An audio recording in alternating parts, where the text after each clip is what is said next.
Hey there everyone, Derek here with a quick news update on The Legend of Zelda Breath of the Wild. We actually got a fact sheet from Nintendo detailing various aspects of the game as well as some other details that have come out since then, so I thought it'd be fun to go through and see exactly what this game is going to be like and give you a few of these details. So, the first thing they mentioned was the fact that minor enemies are no longer scattered randomly around the world. Instead, they now live in colonies and, I guess, seem to have more of a intelligence to them, a mind to them.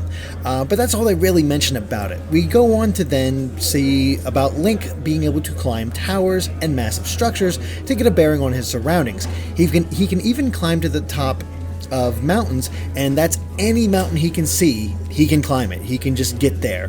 He's also able to paraglide to lower areas or even use his shield to slide down the mountain, which is really cool. Maybe you can even do some Legolas action and shoot your bow and arrow as you're traveling down the shield.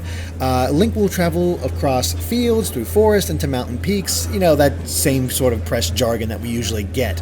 However, the game's wild world does surround Link as they say, and he actually has to pay attention to the climate, as a shift in weather or temperature can affect the environment and his ability to survive in it, because Link actually has to eat food. If he doesn't eat food, his hearts will drain, and different types of food will actually give him boosts in abilities in various ways. No specific examples, at least as far as this press sheet, but the fact that Link has to maintain that sort of thing is interesting. But some of the examples they give as far as the weather affecting Link is that a sudden downpour might douse his roaring campfire, or a lightning storm might be attracted to Link's metallic weapons. So players will actually need to bundle up with warmer clothes or change into something that's better suited to the desert heat. Clothing and your equipment really does matter in this game, and you have to decide what works best for each environment, what works best for what's going on at the moment. Plus, it'd be pretty wild to see Lightning get struck by lightning because he's wearing that metal armor that we saw in the trailer. Moving on, we have more than 100 shrines of trials dotting the landscape, and basically these are the sort of dungeons that we heard about, except they're more known as shrines now, where they're sort of miniature puzzles that you have to discover and explore in order to get new items.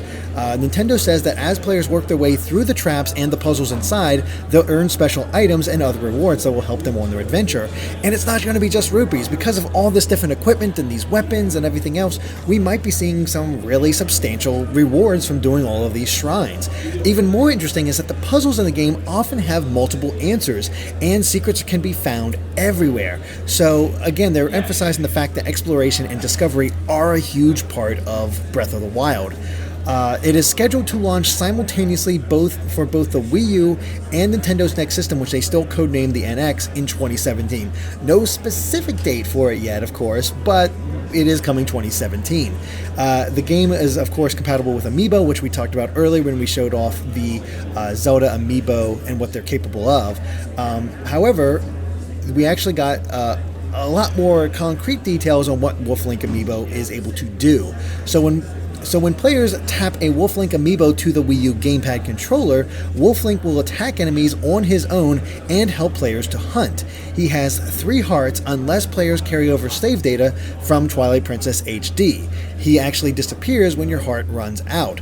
So one of the questions I have about this and this feature is whether or not other animals will be able to follow along with Link and help him out in various ways, which would be really cool, that you could tame animals and feed them, because, well, at the very least you can hunt, so we are shooting animals. And just as far, not part of the press sheet or anything like that, just details that have come in.